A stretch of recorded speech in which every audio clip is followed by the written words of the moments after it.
Hello, everybody. This is Dr. Dick Sander from the locker room with former Atlanta Falcons head coach and three-time NFL Coach of the Year, Mike Smith. Mike, good seeing you today.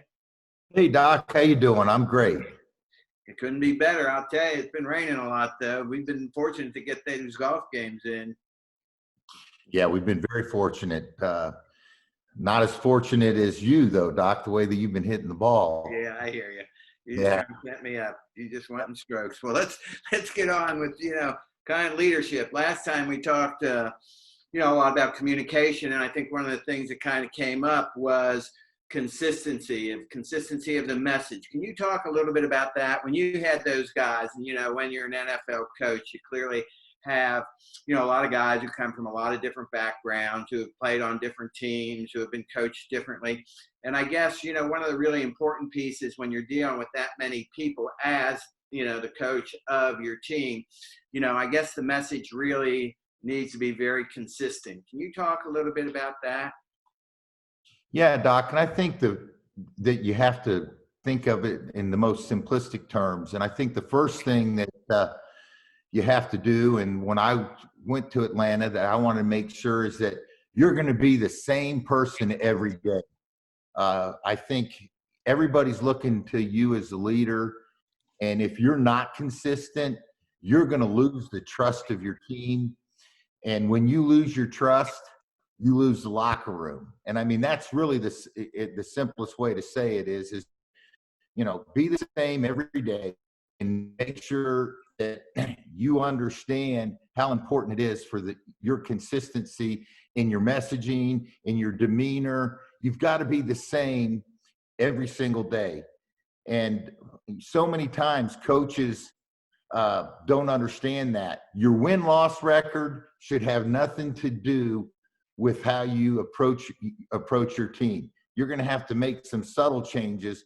But if you're a nice guy laughing it up and having a great time when things are going well, and the first time things don't go your way, you turn and are a different person, then you're losing that team and losing that group because they're looking for you for consistency.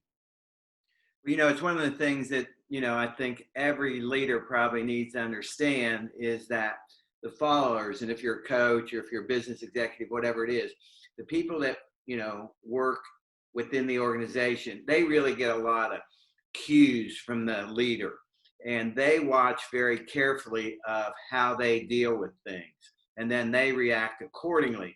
So if the leader is very inconsistent in their reaction to different things that happen, what you're doing is you're really modeling that for the players the folks in your organization, and they're going to be very inconsistent in everything that they do.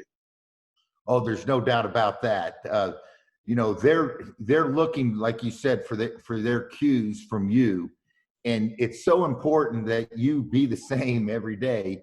And when you're not, you can't get them back, because once you lose that trust as a leader, it's really hard to get it back. And people don't understand as a leader how important it is to come in every day. And look, it's hard because there's a lot of things going on when you're a head coach, or you're the athletic director, or you're the CEO of a big company. There's lots of activity and lots of things happening, and everybody's going to look for you. As soon as something goes wrong, the first person they're going to look to is the leader. And if you're up and down and you're emotional and you're going all over the place, your team's going to be that way. And just like you said, we as leaders got to make sure that we can calm the waters when they get rough. It's funny. When I first went to VCU as athletic director, we had a basketball coach, and he's probably the best example of somebody who was very inconsistent. I know one year, I guess my second year at VCU, he came up with this. This was going to be his mantra. This is the way we were going to play. I don't know if you remember this, but Loyola Marymount in the late 80s was one of those basketball teams that, they'd score 140 points a game. They'd shoot threes like crazy. They'd defend. They play full court pressure, but they just wanted to speed the game up as much as possible. And I mean, they were successful, And our coach said, okay, VCU, we're going to be the Loyola Marymount of the East. And we go out there the first game and we shoot like 45 threes, We make about 6 of them and we get beat. So the next week, our mantra was strong in the paint. We were going to go inside and grind the ball inside. So our players were so confused. They didn't know if we were Loyola Marymount or that we were strong in the paint. So, I mean, it was kind of like everybody's going, what's going on here, But I think that was a good example. You probably, if you do something like that, your players, your team, your organization is going to go, what are we doing? Yeah, Doc, and I've been involved in some of those same situations where, we're going to be, we're going to be a running team, right away. Well, we go out there and say we're going to run the ball, and first play we get tackled for a 2-yard loss, and then the next play we gain 1 and it's 3rd down and 9, and then we end up throwing it 62 times in a ball game, and yeah. Your head coach and the coaches preached it. This is what we're going to do. And then they come out, and the first time there's a little adversity, they flip the switch and go in some completely different direction. And all the guys are going, God, hey, I thought we were going to run the football. That was our game plan. And when you lose a locker room, it goes quickly, and it's almost impossible to get it back. And you've got a fine line, and you and I have discussed this before. There's a fine line between being consistent and not always being looking forward and changing with the times. You can't be so consistent that you say, we're going to do it this way because that's the way I've done it for the last 25 years. Yep. The game and the players, they're always changing, but the main focus of a coach has to be consistent, where everybody knows they're going to get the same guy when they come into work or they come into practice every day. That doesn't mean there's not going to be subtle changes from week to week or from season to season, because the game does change. But we can't be wishy-washy. If you're wishy-washy, you're going to lose them. Yeah, and I think that's right. I think one of the things that, I always talk about is, change is going to happen. And if you're not willing to, really evaluate and see better ways to do things, and like, it's not just changing for the sake of change, it's how can we do this better? And I think that's, an important concept for anybody that's running an organization. How can we do things better? And every day, just like, we talk about every day, you get up and say, what can I do today to be better? Well, I think that's an important piece of leadership philosophy. Yeah. And I think you have to grow as a leader. And when you're growing as a leader, there's going to be changes, but you can go to the complete opposite side of the spectrum though and change too much. Right. And it's a fine line. And I think the great leaders and the great coaches, they have a good feel for it when they have to push the right button and when they have to make a subtle change. But don't be on a roller coaster. You need to be going down that road. You've put a game plan together. You've put a roadmap together as a staff, and you need to stay with it as long as you're getting the results that you want. Yeah, like I said, you don't want to be Loyola Marymount 1 week and the Princeton offense the next week. So I think players, you're just going to confuse people. But one of the things I think in your book that you talked a little bit about that kind of goes along with this is to be passionate, not emotional. So what do you mean by that? Yeah, well, I think there's a big difference between the two words. When you're a coach that's emotional, I think those are the guys that are up and down. And when you're emotional, you're not really thinking about what you're doing. It's a very strong feeling that you go through when you're emotional. But when you're passionate, you're always trying to get better, and you're always trying to make people around you better. I would much rather play for a passionate coach than an emotional coach, because an emotional coach, you can have highs and lows. When you're passionate, you're focused on one thing most of the time, and that's making the people around you better. And I think the best leaders are the ones that are passionate about that. And you can't get them confused. And sometimes people do. Well, and I think that's the one thing that's really important. I think, a lot of people may have this unreal belief that, these pregame speeches are so emotional and everything. And, when I was coaching, what I wanted to do is to make sure that we worked hard every day in practice and we played with great passion. But it really wasn't me that was creating, that that focus going into the game. That we had done it all week long, and the players had basically developed, their own passion and their own identity, and that was much more important than giving this rah go, beat up on the opponent type of pregame speech. Yeah. I think those pregame speeches are way overrated. Yeah. I had an old coach tell me, he said, son, he said, the first, you can go get them all fired up and get them lathered up, and says the first time they get hit in the mouth, they don't remember one thing you said in that locker room. So it's important for us as coaches to make sure that our players understand that you're not only passionate about the game, but you're passionate about seeing them develop. And as a coach, it's so important for your players on an individual level or even on a group level to know that you have the passion, and they have to see it, and you have to model that. And it's not always easy. As you know, there's so many ups and downs through a season, and no season and no game is going to be the same. Yeah, one of the things, I'd love for you to kind of just share with our audience is, what would a typical, let's say you guys played a game on Sunday and you played, what would be your typical day on that following Monday? Well, gosh, Monday was probably the toughest day of the week for us, because you had to put the game on Sunday to rest, and whether you win or you lose, you have to go through this process. And sometimes it's easier to do than others.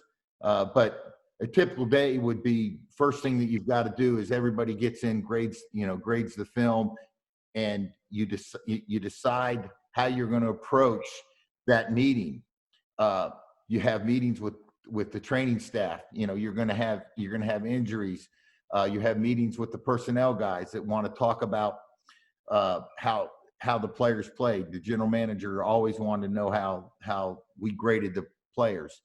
And then we'd meet with the team. And then the first thing that I always would try to do is I would always try to make sure that we recap the game and just looked at the benchmarks that we put up, the musts that we had to do that we put up the prior week, and go back over them and say, did we accomplish that? And I think it's important for players to understand how those benchmarks lead to the success that we want to have. So we would go through and put together the different benchmarks and talked about, did we do this? Did we do that? And it led to success, or it led to us not having the success. And then you have to turn the page and flip and go on to the next, your next opponent. So what time would you start in the morning on Monday? Would you start real early in the morning, go late to? Yeah, the coaching staff, we'd have the film graded by 8 o'clock in the morning.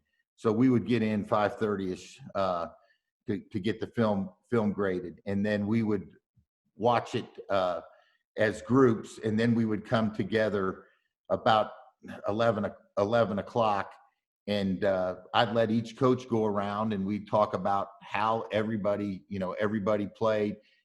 Did we have the right plan? Evaluate what we thought we were going to do. did we get it accomplished? And then we would prepare to meet with our players and watch the video. And I think one of the things that's very important as a coach is that you put these benchmarks out to the players early in the week on your Wednesday meeting. You've got to give them video confirmation of, did we reach this goal or did we not? And so I put together clips of maybe 12 to 15 snaps in a ball game.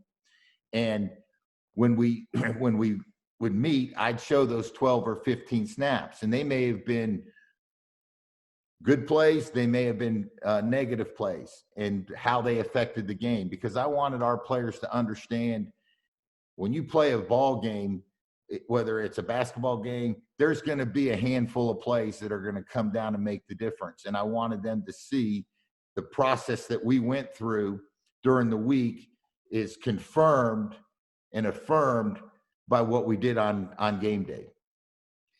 You know, one of the things I think is important, and I'm sure, you know, at the level you were coaching at, it really, you know, it was just kind of the standard operating procedure. But, you know, I think a lot of coaches, like I said earlier, the people who are, you know, in the organization that the coach or the leader is in charge of, really has to understand that the leader is really working hard and consistent, you know. And, you know, I've seen some coaches who the players really didn't feel like they were working that hard, that they, you know, that they really weren't giving everything they had. Have you ever been in a situation where you've seen some coaches that just really weren't committed as you thought they needed to be?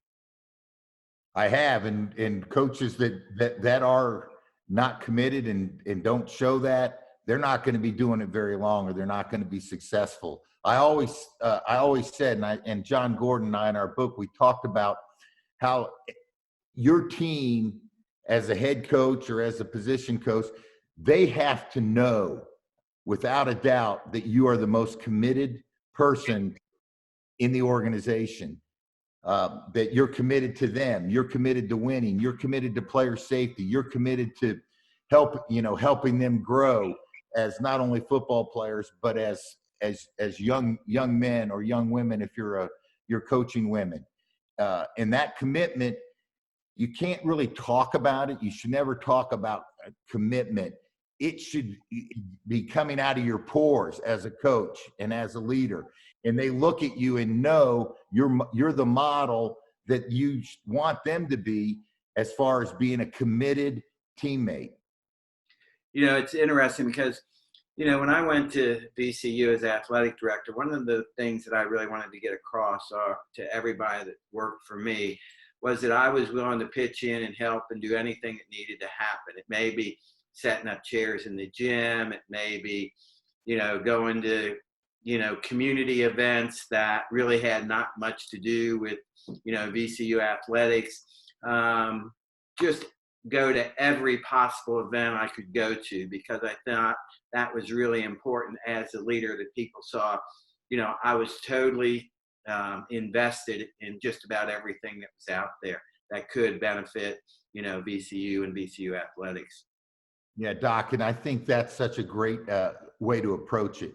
I mean, when you're the leader, you know, first and foremost, you're the leader of your family, but right below it is your team and your organization. And sometimes your family doesn't understand it, but they know that you're committed to them, but you have to show that commitment. And it is in all fingers. It's, Doc, when you can walk through a building that you're working in, and the people know that they can stop and talk to you, whether it's a win or a loss on Monday or Tuesday or Wednesday, they know that you're not only committed to winning, but you're committed to making their jobs and their experiences in the organization good ones. And I think that's something that's really important that you have to do is, you know, the person that works in the training, the person that works in the cafeteria, they should be just as important as your starting linebacker or your starting point guard. It's funny, when I was a high school coach, we would play on Friday night. And then, if we lost the game, one of the most unpleasant things out there was to go into that faculty lounge Monday morning before class. Because, people, they're great, but, they say, how'd you lose that game Friday night? Well, you understand everybody's trying to win every game, so we're not going to win them all, but, you have to do those sort of things, just to let people know that, hey, I'm interested in what you have to say. And, I'm not going to go hide. I'm not going to, have that bunker mentality, but that's tough to do sometimes. Oh, it is. Hey, sometimes you've got to put that bulletproof vest on to go, hey, to go. But when you're the same person, regardless of what the result of the ball game is, it's tough on you inside. It's killing you, but they're looking, as we mentioned, they're looking for your cues. And if you're down and it changed based on the result of the game, they're going to be the same way. And we're talking about consistency, and that's the quickest way. If you're the leader and you're not consistent, the whole organization is going to be inconsistent, and you don't have a chance. Yeah. No chance. One other thing, I just, kind of wind this up with something we've talked a little bit about in the past is, you had a great deal of success in Atlanta. They're all-time winningest coach. And, clearly, first, 5 years, really, really were, very, very, very successful.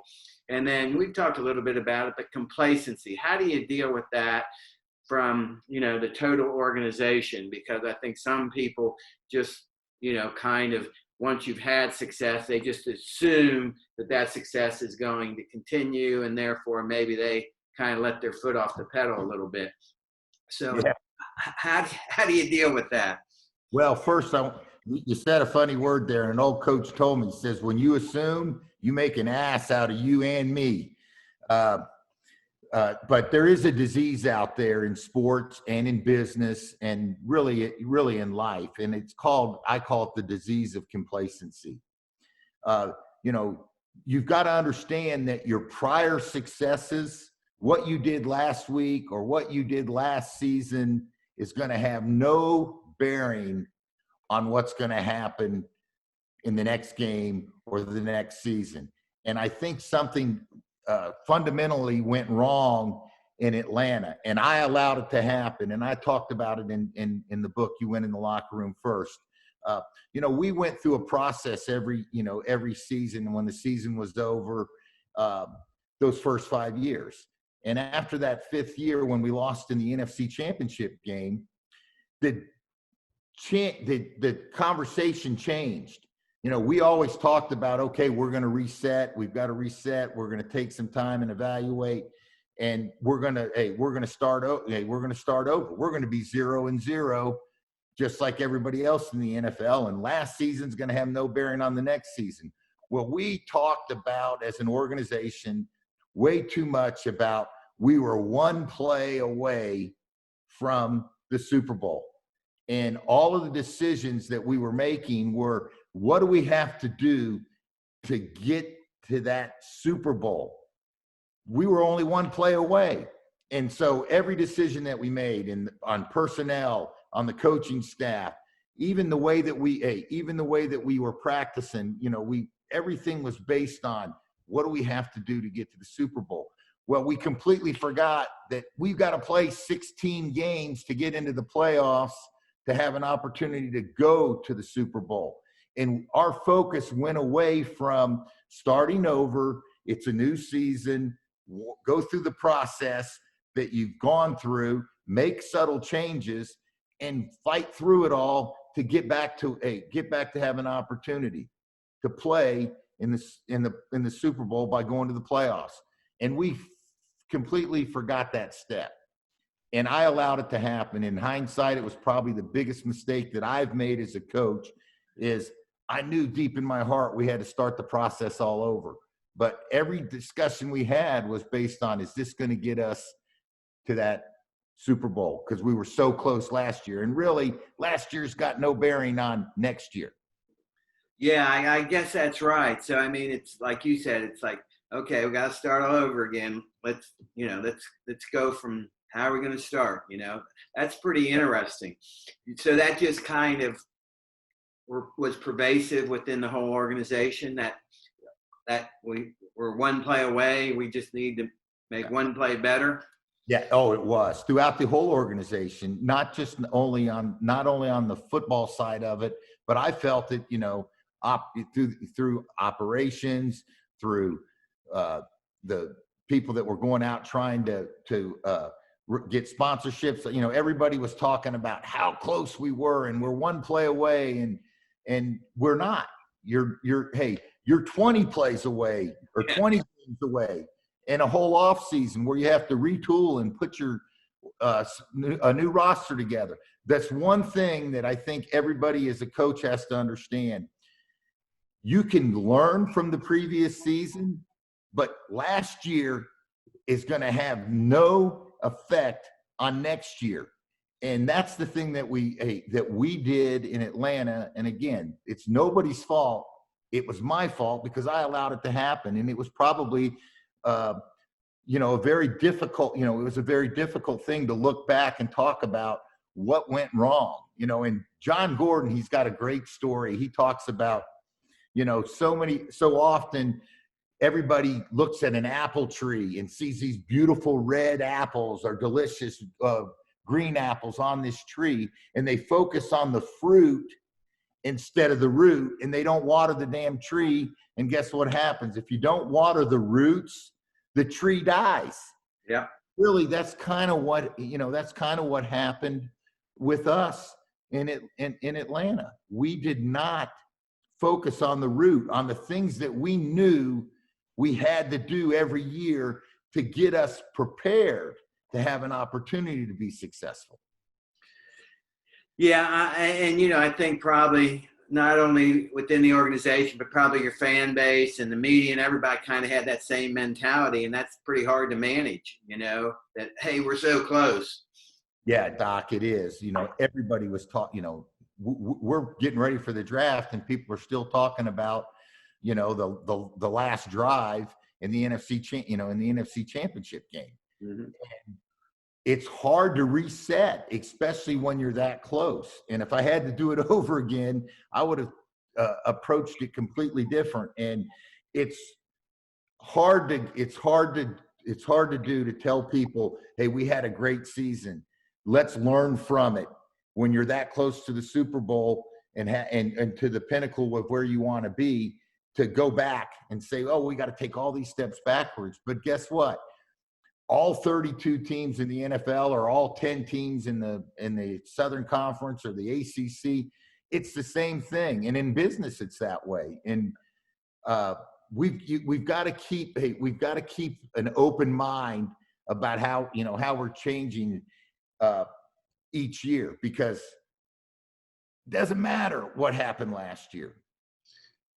Well, and I think the other thing, in this same theme of consistency is, and you mentioned it, when you have success, some people get a little carried away with their own success, and that can sometimes lead to, a real, a real nightmare, when people kind of feel that, oh, I'm successful, I'm pretty important, and that'll certainly lead to your demise.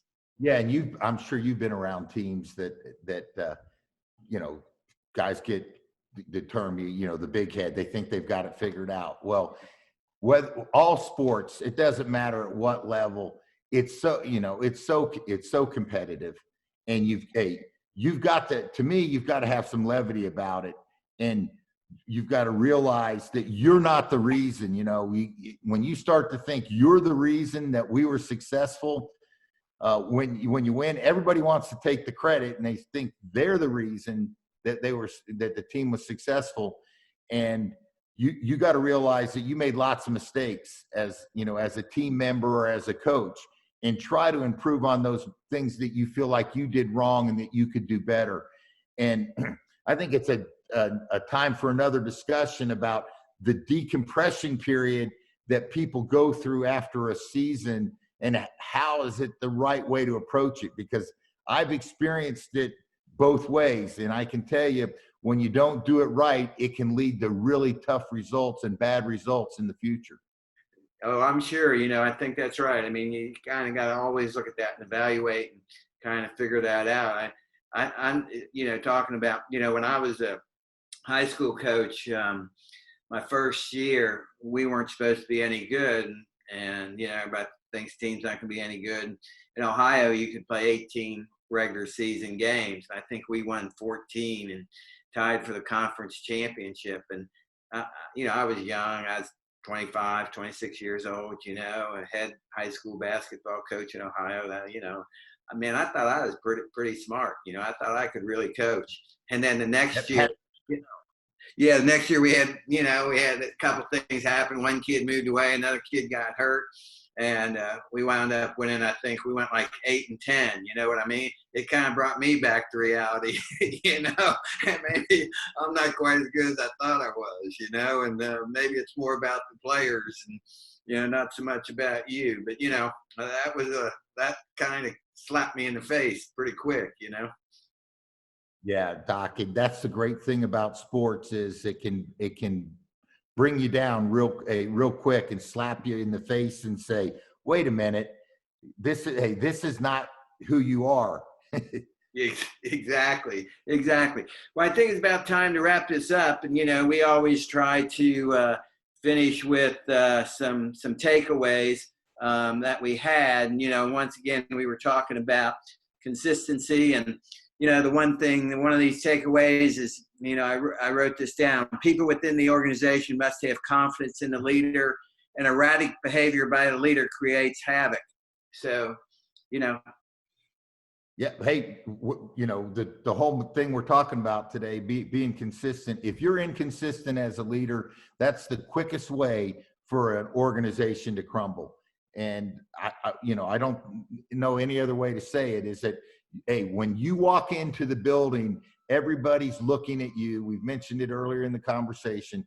You've got to be the most consistent person in the organization, because everyone is looking at you. And if number two, if you're not consistent, all your people that you work with, whether it's on the business side, whether it's the players, they're going to know that if you're inconsistent, they can't be consistent, because they're taking their cues, their cues from you, and the organization is doomed for failure.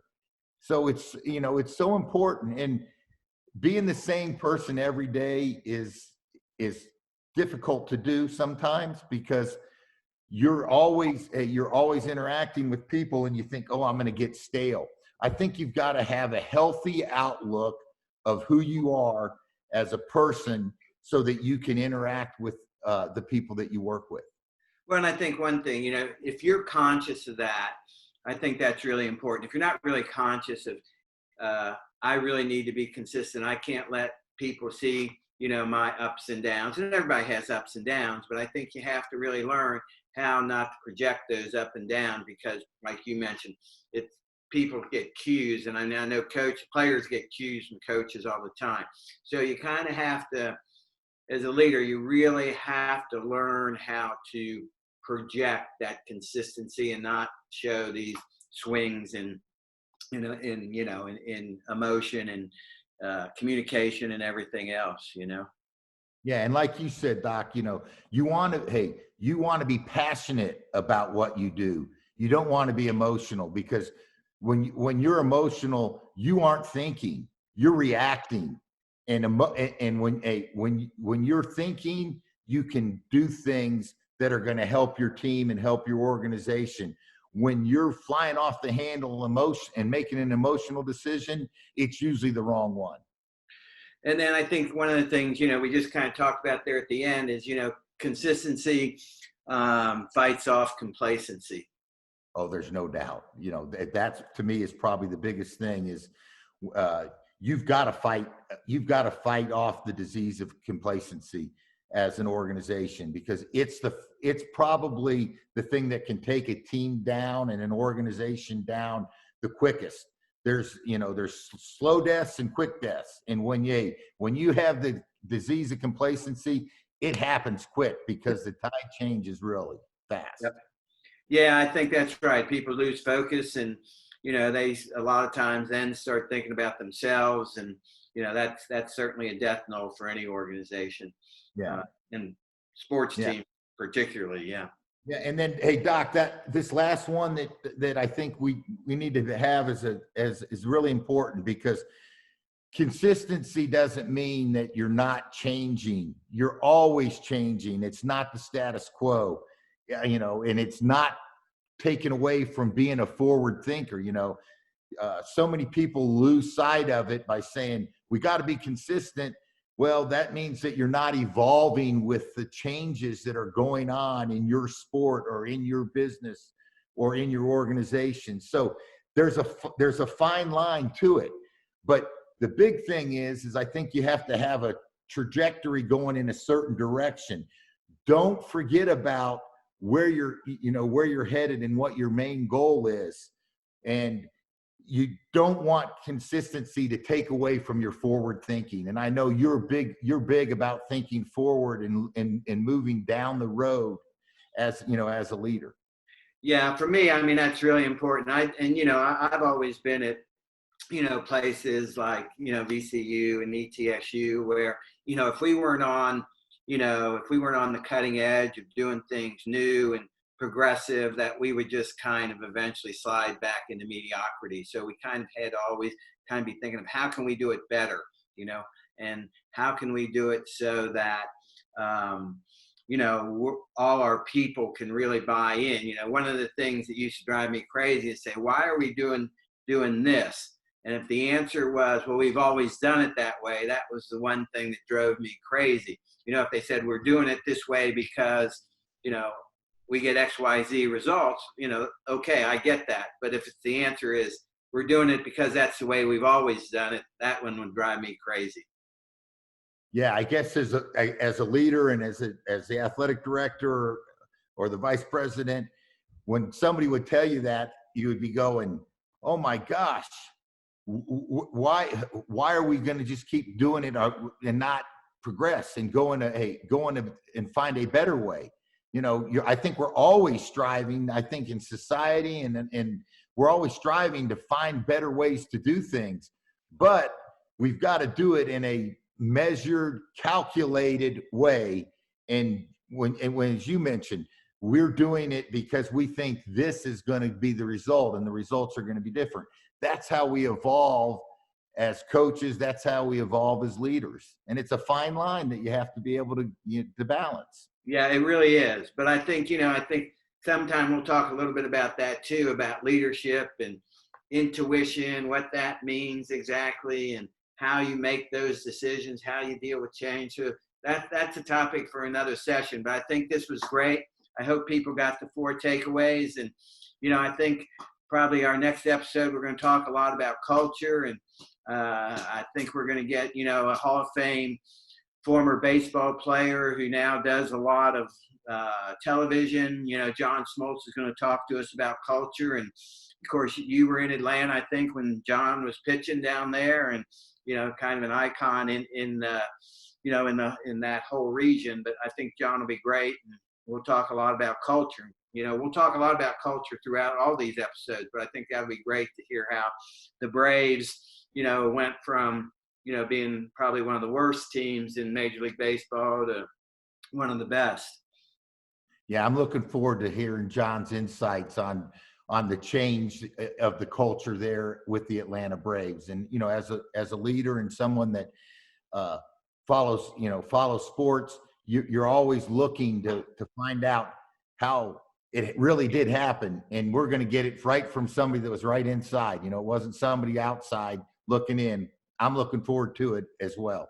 It's going to be great. Well, Coach, you have a great day. I enjoyed it. I learned a lot. Hope our audience learned a lot, and we'll be back next week. So thanks, Mike. All right, Doc. Thank you. Great talking to you. Have a great day.